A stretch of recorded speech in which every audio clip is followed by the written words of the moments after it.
Property advisors చాలా మంది ఉన్నారు. మీ స్పెషాలిటీ ఏంటో? స్పెషల్ అంటే ఇప్పుడు మన దగ్గర ఆల్మోస్ట్ సీజ్ ప్రాపర్టీస్ ఉంటాయండి.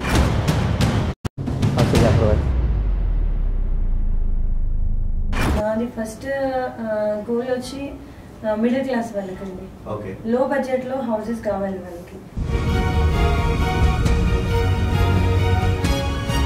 మిడిల్ క్లాస్ వాళ్ళు నన్ను తలుచుకోవాలి అంతే. మేడం త్రూ ఇలాంటి ప్రాపర్టీ వచ్చింది మనకి. ట్రై చేసి వాళ్ళు పంపిస్తూనే ఉంటారు, నోటీసెస్ వెళ్తూనే ఉంటాయి, వాళ్ళకి అన్ని జరుగుతూనే ఉంటాయి. బట్ అయినా కానీ వీళ్ళు ఎంత అది ఉంటారంటే కిరోసిన్ మోసుకొని కూర్చుంటారు.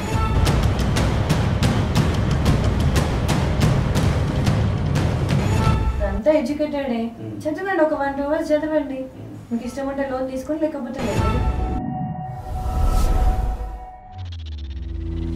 సో మిడిల్ క్లాస్ ఫ్యామిలీ ఇప్పుడు చదువుకొని వాళ్ళు కూడా ఉన్నారు. సో ఎందుకు మన ఫ్రాడ్ అయ్యింది, బ్యాంకులు ఫ్రాడ్ అనడం తప్పు కదా. అలాంటి వాళ్ళకి ఏ విధంగా తెలుస్తుంది? వాళ్ళకి ఏంటి అని అంటే సొంత ఇల్లు కల ఒకటే.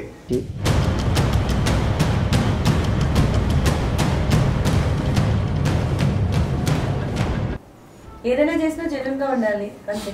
ఒకటి నేను తినొద్దు, నాది ఇంకొకటి తినొద్దు. ఇంతవరకు నేను లెవెల్ గా చేసుకుంటాను, కథ అయిపోయింది. ఎక్కువ ఏం చదువుకోలేదు, నేను చేసిన గ్రాడ్యుయేషన్ చేసి కూడా ఫైనాన్షియల్ ఇండిపెండెన్స్ లో ఎంత అడ్వైస్ గా ఉంది? మా దగ్గర ఆల్మోస్ట్ ఒక 25% లేడీస్ ఉన్నారండి, హోమ్ మేకర్స్.